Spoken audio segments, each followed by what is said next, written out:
Good morning guys. Night అయితే చాలా బాగా నిద్రపట్టింది, ఎందుకంటే నేను మొన్న నైట్ కూడా నిద్ర ఏం లేకుండే. సో ఎర్లీ మార్నింగ్ 5:30కి అయితే లేచినాము, 5 o'clock అయితే లేచినాము. 5:30 అవుతుంది, మేము రెడీ అయినాము. అండ్ మన వ్యూ పాయింట్ దగ్గరికి అయితే వెళ్దాం సన్ రైజ్ చూడడానికి. అది చూసిన తర్వాత గ్రాండ్ క్యానియన్ దగ్గరికి అయితే వెళ్ళిపోదాము. ఓకేనా, ఇప్పుడైతే మేము వ్యూ పాయింట్ దగ్గరికి వెళ్తున్నాము, పదండి చూద్దాం.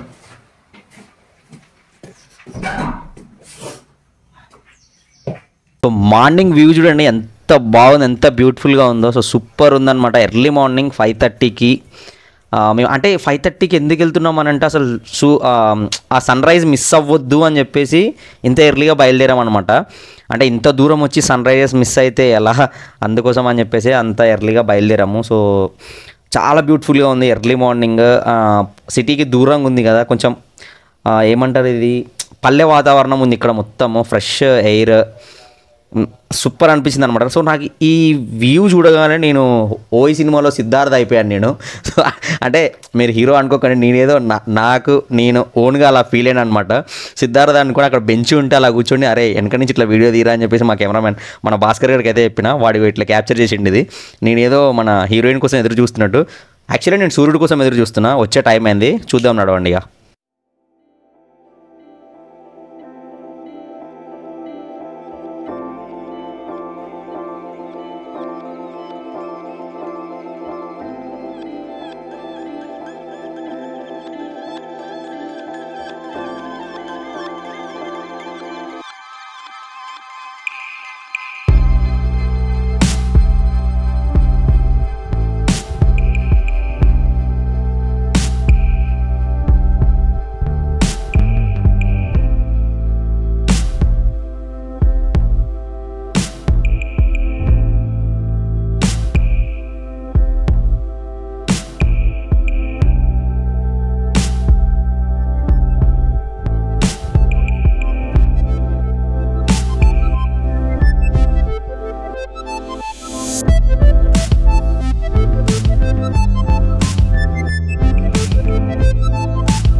గైస్ సన్ రైజ్ లైవ్లో చూసారు కదా, ఎలా అనిపించింది? సో నేనైతే ఇక్కడ లైవ్లో చూశాను అండ్ మీరు వీడియోలో చూసారు కదా. అంటే నేనైతే చాలా సూపర్ థ్రిల్ ఫీల్ అయ్యాను అనమాట. అంటే సన్ రైజ్ స్టార్టింగ్ నుంచి చూశాను కదా, అసలు వేరే లెవెల్ ఫీల్ అనమాట. ఇక్కడ చూడండి, ఇక్కడ వీళ్ళు టెంట్లు వేసుకొని వీళ్ళైతే క్యాంపెయిన్ కూడా చేశారు. అండ్ ఇక్కడ నుంచి మనం అయితే నెక్స్ట్ గ్రాండ్ క్యానియన్ ఆఫ్ ఇండియాకి అయితే వెళ్ళిపోదాము.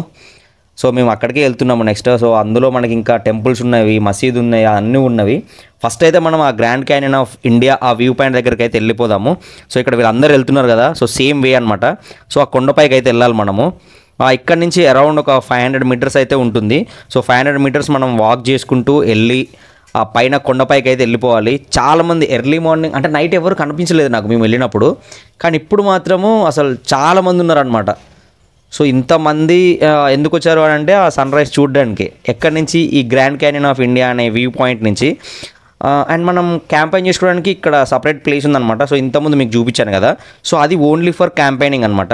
కానీ ఇక్కడ ఏంటంటే ఎర్లీ మార్నింగ్ వచ్చి ఇక్కడ సన్ రైజ్ చూడొచ్చు, ఇక్కడ చూడొచ్చు, అక్కడ చూడొచ్చు. 2 పాయింట్స్ అనమాట. సో ఫస్ట్ వన్ ఏమో వ్యూ పాయింట్ అని చెప్పేసి మనకి ఇంతకుముందు టెంట్ చేసిన దగ్గర, అండ్ సెకండ్ ఏమో ఇది the grand canyon of India అనే పాయింట్ అనమాట. సో ఇక్కడ నుంచి చూడండి అసలు ఎంత బ్యూటిఫుల్గా ఉందో. పెన్నా నది 2 కొండలను చీల్చుకొని వెళ్తుంది అనమాట. సో ఇదంతా కూడా గండికోట లోపట ఉన్నదన్నమాట. Guys the wait is over. Finally మనం అయితే the grand canyon of India వ్యూకి అయితే వచ్చేసినాము. మార్నింగ్ ఆ సన్ రైజ్ వ్యూ చూసిరు అండ్ అదే విధంగా ఇప్పుడు పైకి వెళ్ళి ఆ వ్యూ మొత్తం చూపిస్తాను. ఓకేనా?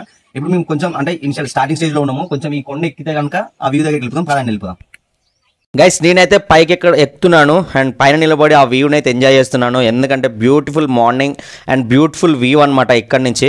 అండ్ కొన్ని వింతలు కూడా చూస్తున్నాను నేను. ఏంటంటే ఫొటోస్ దిగడము అండ్ వ్యూని ఎంజాయ్ చేయకుండా ఫొటోస్ తీసుకోవడము. అంటే మేము కూడా వీడియోనే తీస్తున్నాము, కానీ మేము ఒక 99% వ్యూ అయితే ఎంజాయ్ చేస్తున్నాము. చూడండి, కింద వాడుకుంటా మీద వాడుకుంటా అయితే ఆ కొండను అయితే ఎక్కుతున్నాం అనమాట. అండ్ నాకన్నా ఎక్కువ కష్టపడ్డది అయితే భాస్కర్ గారు. వాడి చేతిలో కెమెరా పట్టుకొని నన్ను క్యాప్చర్ చేస్తూ వాడు పైకి ఎక్కుతూ ఈ కొండలో చాలా ఇబ్బందులు పడ్డాము. కానీ మేము ఒక్కసారి ఆ పాయింట్కి వెళ్ళిన తర్వాత వీటన్నిటిని ఓవర్కమ్ చేస్తామని అయితే అనుకుంటున్నాము. మేమైతే వెళ్తున్నాం. చూడండి, అక్కడికి వెళ్ళే కన్నా ముందు అసలు ఈ ప్రాంతానికి గ్రాండ్ క్యానియన్ ఆఫ్ ఇండియా అనే పేరు ఎందుకు వచ్చిందో డిస్కస్ చేద్దాము. ఎందుకంటే ఇటువంటి ప్రదేశాలు వరల్డ్ వైడ్గా అంటే ప్రపంచవ్యాప్తంగా రెండే ఉన్నాయి. ఒకటి ఎక్కడ అంటే అమెరికాలోని అరిజోనాలో కొలరాడో అనే రివర్ అంటే కొలరాడో అనే నది 2 కొండల్ని చీల్చుకుంటూ 600 కిలోమీటర్లు అయితే ప్రవహిస్తుంది. సో అలా సహజ సిద్ధంగా ఏర్పడిన ఆ లోయను చూడడానికి ఎంతోమంది అయితే అక్కడికి పర్యాటకులు వెళ్ళి దాన్ని అయితే సందర్శిస్తారనమాట. సో అలానే మనకి ఈ గండికోటలో పెన్నా నది 2 ఎర్రమల కొండలను చీల్చుకుంటూ ఈ పెన్నా నది అయితే ప్రవహిస్తుంది. అలా ఈ పెన్నా నది ప్రవహించి సహజ సిద్ధంగా ఈ లోయ ఏర్పడడం వలన దీనినైతే గ్రాండ్ క్యానియన్ ఆఫ్ ఇండియా అని అయితే అంటారనమాట. సో ఇక్కడ నుంచి వ్యూ చూడండి, నేనైతే చాలా బాగా ఎంజాయ్ చేస్తున్నాను ఆ వ్యూని చూసుకుంటూ. అండ్ ఇక్కడ ఈ పాయింట్ నుంచి చూస్తే మనకి దాదాపుగా 300 అడుగు లోతులో 250 అడుగుల వెడల్పుతో ఈ పెన్నా నది అయితే కనిపిస్తుంది. మీరు ఇక్కడ నుంచి చూసుకోవచ్చు కూడా. అండ్ ఈ వ్యూ అయితే అదిరిపోయింది గైస్. ఇది నేను మాటల్లో ఎక్స్ప్రెస్ చేయలేను. మీరు ఖచ్చితంగా లైఫ్లో అట్లీస్ట్ వన్స్ అయినా దీన్ని అయితే విజిట్ చేయండి. మీరు గైస్ వ్యూ మొత్తం చూసిరు కదా, ఎట్లా అనిపించిందో కింద కామెంట్ సెక్షన్లో అయితే నాకు చెప్పండి. అండ్ ఇప్పుడు టైం అయితే 8 అట్లా అవుతుంది అనమాట. సారీ 7 అట్లా అవుతుంది. 8కి 8:30కి ఇందులో ఉన్నాయి అన్ని టెంపుల్స్ ఇవన్నీ ఉన్నాయి అనమాట. సో వాటిని 8:30కి 8 వరకు ఓపెన్ చేస్తారంట. సో మళ్ళీ ఇప్పుడు మేము రూమ్కి వెళ్ళేసి రెడీ అయ్యి టిఫిన్ చేసి మళ్ళీ వచ్చి వీడియో అయితే స్టార్ట్ చేస్తాను. గైస్ మేము రూమ్కి వెళ్ళి రెడీ అయ్యి వచ్చినాము. సో రెడీ అయ్యి వచ్చినాము. ఇది మొత్తం లోపల ఈ కోట అండ్ మిగతా ఉన్న అవి కూడా ఎక్స్ప్లోర్ చేద్దాము. సో ఫస్ట్ ఈ గండికోట ఎంట్రన్స్ అయితే ఈ విధంగా ఉంది, ఒకసారి చూడండి.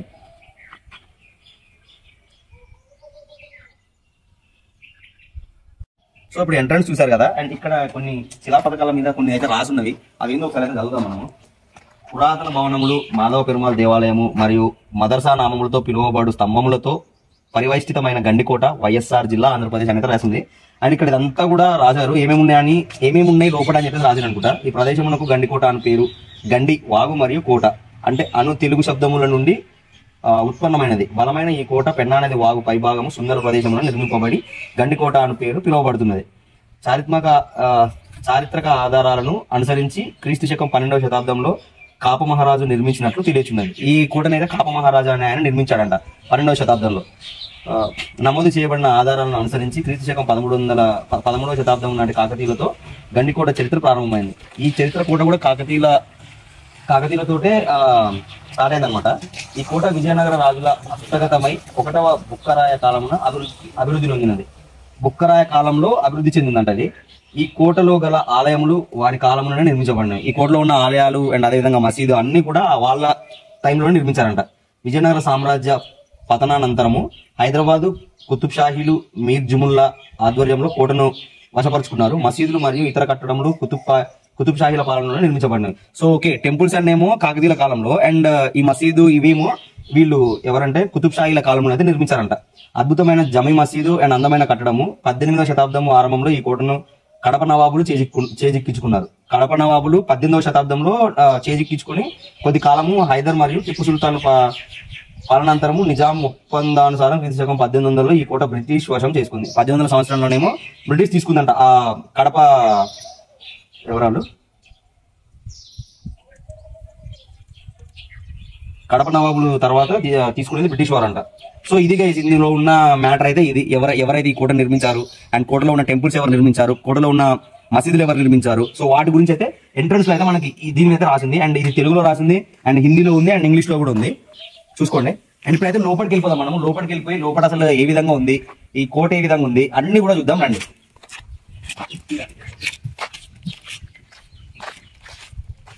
ఎంట్రన్స్ లో మనకి 2 తలుపులు అయితే ఉన్నాయి, చాలా పెద్దగా ఉన్నాయి. ఇవి ఐ మీన్ కింద పడుతున్నాయో సంథింగ్ ఏదో అయితే జరుగుతుంది. పైన ఇక్కడ కట్టె చూడండి, కట్టెను అయితే వీళ్ళు కొంచెం సపోర్టివ్ అయితే పెట్టారు. ఆ తలుపుకి ఈ తలుపుకి మేబీ ఇది మన చాలా డ్యామేజ్ అయిపోయింది కదా, సో దానివల్ల ఇది కింద పడుతుందేమో అనుకుంటున్నాను నేను. ఇక మనం లోపలికైతే వెళ్ళిపోదాం. లోపలికి వెళ్తుంటే చూడండి ద వే ఇలా అయితే ఉందన్నమాట. అసలు పునాదులు లేకుండా ఇంత బ్యూటిఫుల్గా దీన్ని అయితే కట్టడం అనేది ఇక్కడ విశేషం అనమాట. అంటే ఇంతవరకు గండికోట రహస్యం అనేది ఎవరికి తెలియదు. సో ఇక్కడ చూడండి వాళ్ళు యూజ్ చేసిన ఒక్కొక్క బండ కూడా ఎంత పెద్దదిగా ఉందో. అని నేనైతే ఈ కొండ పైకి అయితే ఎక్కుతున్నాను. అంటే మనం ఎంట్రన్స్లో ఇలా ఉంది కదా, ఇలా ప్రహరీ గోడలా ఉంది కదా, సో ఆ ప్రహరీ గోడ పైకి అయితే నేను ఎక్కుతున్నాను. అక్కడ చూడండి ఎలా ఉందో ఇక్కడ మొత్తం కూడా. అండ్ ఈ గండికోటలో ఒకప్పుడు ఈ వీటిని రాజులు వీళ్ళు పరిపాలించేటప్పుడు ఇందులో చిన్న చిన్న దొంగతనాలకి ఆ దొంగతనం చేసిన వాళ్ళకి కాళ్ళు చేతులు తీసేవాళ్ళంట. ఇంకా రాజద్రోహం చేసిన వాళ్ళకి గొంతులో ఆ ఉక్కులు గుచ్చి పైకి ఏలాడ తీసేవాళ్ళంట. సో ఇలాంటి భయంకరమైన శిక్షలు మాత్రం మన గండికోటలోనే. ఈ గండికోట పేరు వింటే అలాంటి ఒక వణుకు అయితే ఉండేదన్నమాట. గైస్ ఈ బోర్డు పైన చూడండి, మనం లోపల చూడబోయే ప్రదేశాల నేమ్స్ అన్నీ అయితే ఇక్కడ ఉన్నాయి. ఫస్ట్ అయితే బందిఖానా, దాని తర్వాత మాధవరాయ స్వామి దేవాలయము, జుమా మసీదు, చార్మినార్, ధ్యానగానము అండ్ రంగనాయకుల స్వామి దేవాలయము. ఇవి కింద టాయిలెట్స్ త్రాగునీరు కూడా అటు సైడే ఉన్నాయంట. సో ఇక్కడ చూడండి ఇది చార్మినార్, ఇది చార్మినార్ అనమాట. అంటే చార్మినార్ అంటే ఏం లేదు, 4 స్తంభాలు కలిసిన ప్రతి దాన్ని చార్మినార్ అని అంటారు. సో మీరు హైదరాబాద్లో ఉన్న చార్మినార్ అంతా ఊహించుకోకండి, ఇది చార్మినార్. ఇప్పటి వరకు అయితే అదే చార్మినార్. సో ఇప్పుడైతే మనం లోపలికి వెళ్దాం, వచ్చేసేయండి.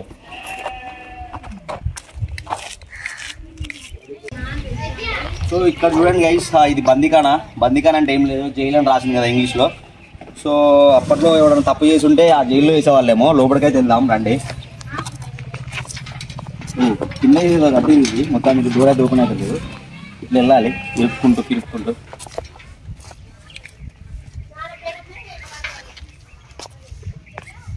ఈ బందిఖానా లోపలికి ఎంటర్ అవ్వంగానే మనకైతే గలీజు వాసన కొడుతుంది, గబ్బిలాల వాసన. సో ఈ బందిఖానాలో మొత్తం గబ్బిలాలే నివాసం ఉంటున్నాయి. అంటే వాళ్ళ ఇల్లు అని చెప్పొచ్చు ఈ బందిఖానాని. సో నేను ఇప్పుడు కిందికి వెళ్తున్నాను కదా, ఈ కిందికి వెళ్ళిన దీని లోపట్నే ఉందన్నమాట ఆ జైలు అనేది.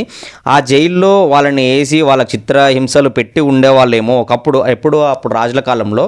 కానీ ఈ గండికోట్ల శిక్షలు కూడా చాలా దారుణంగా ఉండేటివి కదా. అండ్ మీరు ఇక్కడ ఈ జైలు చూసుకోవచ్చు. ఈ జైలు చూస్తేనే మీకు అర్థమవుతుంది ఒకప్పుడు శిక్షలు ఏ విధంగా ఉండేవి ఈ గండికోటలో అని చెప్పేసి. ఇది ఆల్మోస్ట్ ఒక 20 or 30 feet అయితే ఉందన్నమాట ఎత్తు.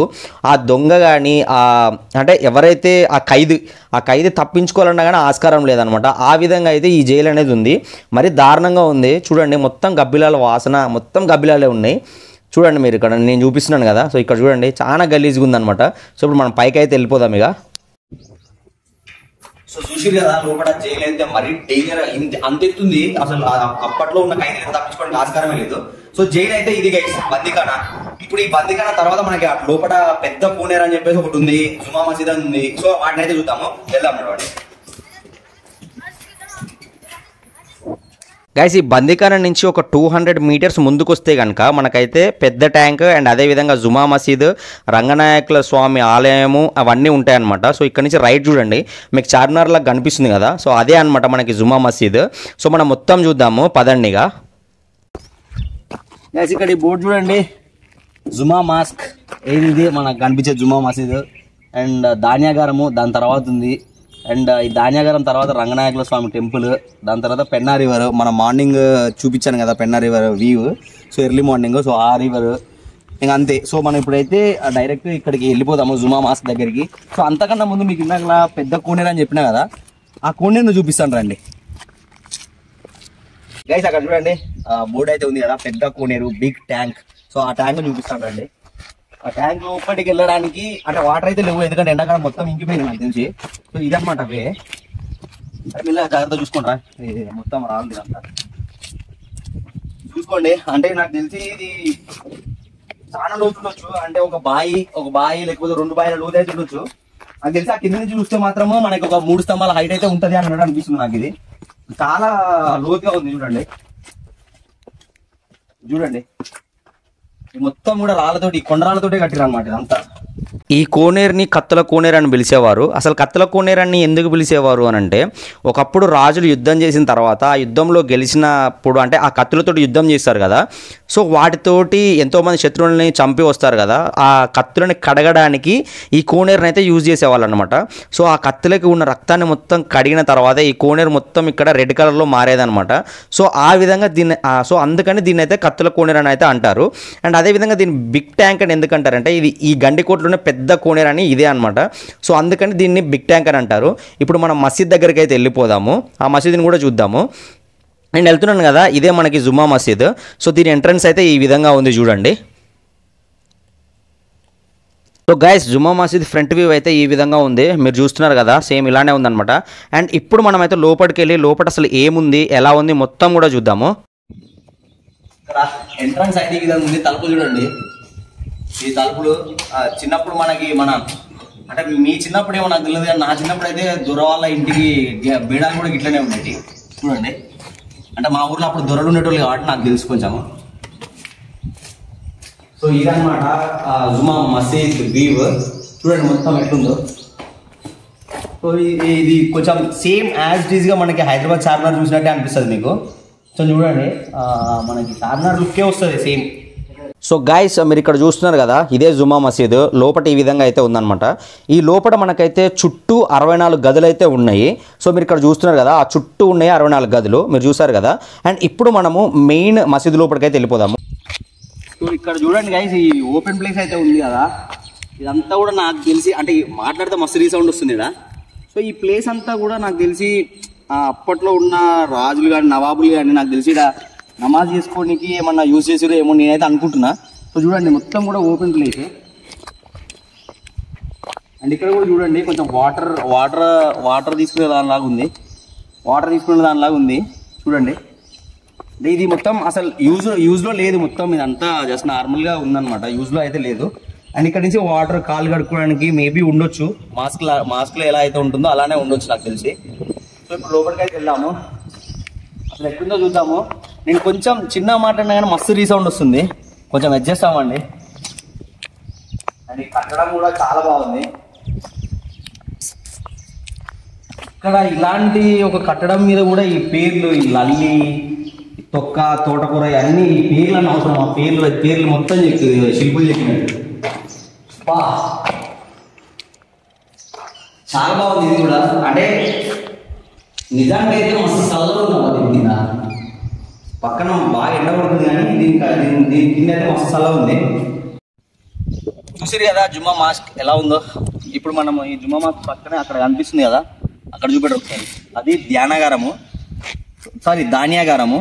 అది చూద్దాము. అది చూసి దాని తర్వాత అక్కడ రంగనాయకుల స్వామి టెంపుల్ ఉంది, అది కూడా చూద్దాము, వచ్చేయండి. సో గాయ్స్, ఇదైతే మనకి ధాన్యాగారం అంటే ఏం లేదు, జస్ట్ లైక్ ఒక స్టోర్ రూమ్ అనమాట. ఇందులో ఒకప్పుడు అయితే ధాన్యాలు అవి దాచేవాళ్ళేమో, ఇప్పుడైతే నార్మల్గా ఏమో దాస్తున్నారు అనుకుంటా. సో అందుకనే కీ అయితే వేశారు. ఇప్పుడే ఆయన కీ వేసుకొని వెళ్ళిపోతున్నాడు, వాళ్ళ సంథింగ్ ఐటమ్స్ అయితే ఉన్నాయని చెప్పేసి. సో ఇది ధాన్యాగారము. దీనికి ఒకసారి ఇటు సైడ్ నుంచి కూడా వే ఉంది. సో ఇక్కడ ఏముందో అనేది కూడా చూద్దామండి. సో ఇక్కడ నుంచి అయితే స్టెప్స్ అయితే ఉన్నాయి పైకి, నేనైతే వెళ్తున్నా. మరి పైన ఏముంది ఏంటి అనేది కూడా మనకైతే తెలియదు. యాక్చువల్లీ ఈ మెట్లు ఎక్కుతుంటే చాలా దమ్ము వస్తుంది, ఎందుకంటే ఈ మెట్లు ఒక్కొక్కటి చాలా హైట్లు ఎక్కువ ఉన్నాయి అనమాట. అంటే మనం నార్మల్గా ఎక్కే మెట్ల కన్నా ఇవి డబల్ ఉన్నాయి, అసలు మస్తు దమ్ము వస్తుంది. సో ఓకే, మనం లాస్ట్లో అయితే మనం మన డెస్టినేషన్కి అయితే రీచ్ అయిపోయినాము. సో ఇక్కడ నుంచి మీరు లోపల చూడండి, మొత్తం కూడా దీన్ని రెనోవేట్ చేసారు వీళ్ళు. ఇక్కడ ఆర్కియాలజీ డిపార్ట్మెంట్ దీన్ని యూజ్ చేస్తున్నారేమో మరి. గైస్ చూసిరు కదా, ఇది ధాన్యాగారము. ఇది ఓల్డ్దే, కానీ లోపలైతే రెనోవేట్ చేశారు అనమాట. మేబీ ఇక్కడ ఆర్కియాలజీ డిపార్ట్మెంట్ కానీ వీళ్ళు కొంతమంది డిపార్ట్మెంట్స్ అయితే ఇక్కడ ఉన్నాయి. సో వాళ్ళ యూజెస్ కి అయితే ఇది యూజ్ చేస్తుండొచ్చు, అంటే కొంచెం ఆఫీస్ లాగా కూడా ఉందన్నమాట. సో ఇదైతే ఈ ధాన్యాగారం అయితే ఈ విధంగా ఉంది. ఈ ధాన్యాగారం చూసారు కదా. నెక్స్ట్ మనం రంగనాయకుల స్వామి టెంపుల్ అని చెప్పాను కదా, అది ఇక్కడ ఉంది చూడండి. నెక్స్ట్ ఆ టెంపుల్కి వెళ్దాం పదండి. సో నేనైతే వెళ్తున్నాను, నాతో పాటు అయితే మీరు కూడా చూసేయండి, వచ్చేసేయండి.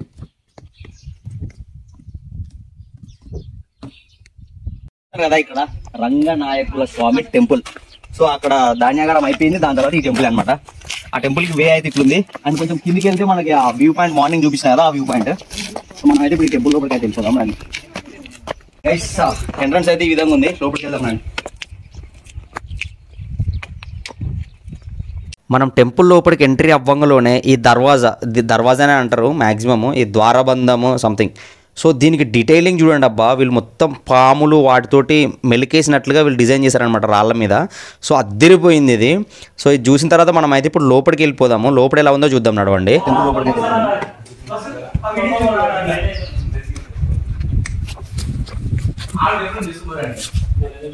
ఈ టెంపుల్ని అయితే 15వ శతాబ్దంలో విజయనగర రాజులు నిర్మించినట్లుగా చరిత్ర చెప్తుంది. ఇక్కడ ఉన్నటువంటి స్తంభాల పైన ఉన్నటువంటి ఈ శిల్పకళ ఒక్కొక్క స్తంభం ఒక్కొక్క అద్భుతం అని అయితే చెప్పొచ్చు. ఇలాంటి టెంపుల్ని మన జీవితంలో ఒక్కసారైనా దర్శించాలని అయితే నేను చెప్తున్నాను, నా సైడ్ నుంచి సజెషన్. ఎందుకంటే ఇక్కడ శిల్పకళ అంత అద్భుతంగా ఉంది. సో మీరు అట్లీస్ట్ ఒక్కసారైనా ఈ గండికోటని అయితే విజిట్ చేయండి గైస్. చూడండి, ఇది రాయి అంటే ఇది ఒక స్తంభము. ఈ స్తంభం పైన వీళ్ళ డీటెయిలింగ్ చూడండి. అసలు ఈ మన ఏనుగు ఇట్లా సింహము, సో ఇవన్నీ ఉన్నాయన్నమాట. వీళ్ళ డీటెయిలింగ్ అసలు ఎట్లా చెక్కిరంటే సూపర్ గా చెక్కిరనమాట. సో చిన్న పువ్వు నోటీస్ పెట్టకుండా చెక్కిరనమాట వీళ్ళు. చిన్న పువ్వులు కూడా ఉన్నాయన్నమాట దీనికి. అంత డీటెయిలింగ్ మీద ఒక బండ మీద చెక్కడం అనేది అంత ఈజీ కాదు. సో చాలా బ్యూటిఫుల్ గా ఉంది ఇది. అంటే ఈ టెంపుల్లో దేవుడు అయితే లేడనమాట, ఈ రంగనాయకుల స్వామి. అంటే ఒకప్పుడు నవాబుల కాలంలో ధ్వంసమైందో తెలియదు, అంతకన్నా ముందే ధ్వంసమైంది అయితే మనకైతే తెలియదు. సో ఈ టెంపుల్ చరిత్ర మనకు అంత ఐడియా లేదు. కానీ ఈ డీటెయిలింగ్, ఈ ఆర్కిటెక్చర్ ఇది మొత్తం అయితే మనం ఒకసారి చూద్దాం రండి. గబ్బిలాలు ఇవన్నీ ఉన్నాయి. ఎందుకంటే దేవుడు లేడు, పూజలు లేవు, ఏది లేదు. జస్ట్ నార్మల్ ఒక ఈ గండికోటలో టెంపుల్ అని అయితే ఉంది, కానీ దీంట్లో అయితే మన రంగనాయకుల స్వామి లేరు. And at the same time పూజలు లేవు, ఏం లేవు. కాబట్టి ఇది చాలా ఓల్డ్ కాబట్టి చాలా కొంచెం ఈ గబ్బిలాల నివాసం ఉంటున్న స్థలంగా అయితే ఉందన్నమాట ఇది. And at the same time ఈ ప్లేస్ లో అయితే కొంచెం స్మెల్ కూడా వస్తుంది అనమాట. సో చూడండి, ఇదన్నమాట రంగనాయకుల స్వామి టెంపుల్. అండ్ ఇక్కడ 4 స్తంభాలు అండ్ దీని పైన ఇంకా అది చక్రం లాగా ఉంది ఇక్కడ. అండ్ ఇక్కడ రాయడం కూడా ఏవేవో రాశారనమాట ఇక్కడ. సో అవన్నీ మనం ఏం టచ్ చేయకూడదు కాబట్టి నేను ఏం టచ్ చేస్తలేను. చాలా బాగా కట్టారు ఆ టెంపుల్ అయితే. కానీ నాకు ఒక్కటే మన దగ్గర నుంచి నాకు నచ్చండి ఏంటంటే, ఈ టెంపుల్ అయినా వేరేది ఏదైనా దేవుని ప్రార్థించే మందిరం దగ్గర మీరు ఈ పేర్లు రాయడం అనేది చాలా గలీజ్ పని. ఇక్కడ చూడండి, సంథింగ్ పండు, రజియా, ఇవన్నీ వేస్ట్ కదా. అంతా ఇలాంటి చేయకండి. మనకి పురాతనమైన టెంపుల్స్ ఉన్నవి, కొన్ని వాటిని కాపాడండి. టెంపుల్స్ కానీ మసీదులు కానీ ఏదైనా సరే పురాతనమైన అయితే దాన్ని కాపాడుకోండి ఫస్ట్. మన ఇక్కడ ఆల్రెడీ శిల్పులు మనకి చాలా చెక్కుంచారు. సో మీరు చెక్కాల్సిన అవసరం లేదు, మీ పేరు రాయాల్సిన అవసరం లేదు. సో కొంచెం మంచిగా వీటిని చూసి ఆనందించండి అంతే తప్ప ఇలాంటి తిక్క పనులు చేయకండి. సో గర్భగుడి అయితే ఇది. సో ఇది మొత్తం గబ్బిలాల నివాసం ఉంటుంది అందులో. సో చూడండి, సో మొత్తం గబ్బిలాలే తిరుగుతున్నాయి అందులో. గైస్ చెప్పారు కదా, ఇది ప్రహరీ కూడా. అండ్ ఇక్కడ చూడండి, సంథింగ్ ఏదో అయితే రాసిరు. అన్ని మనకి చదవడానికి నా చాలా ఇబ్బంది. సో అందుకని నేను చదవట్లేదు. సో ఇక్కడ గండికోట సంథింగ్ అని అయితే రాసిరు అనమాట. అండ్ ఇక్కడ సింహం ఒకటి చెక్కిరు. అండ్ ఇక్కడ ఎవరో దేవతని అయితే చెక్కిరు.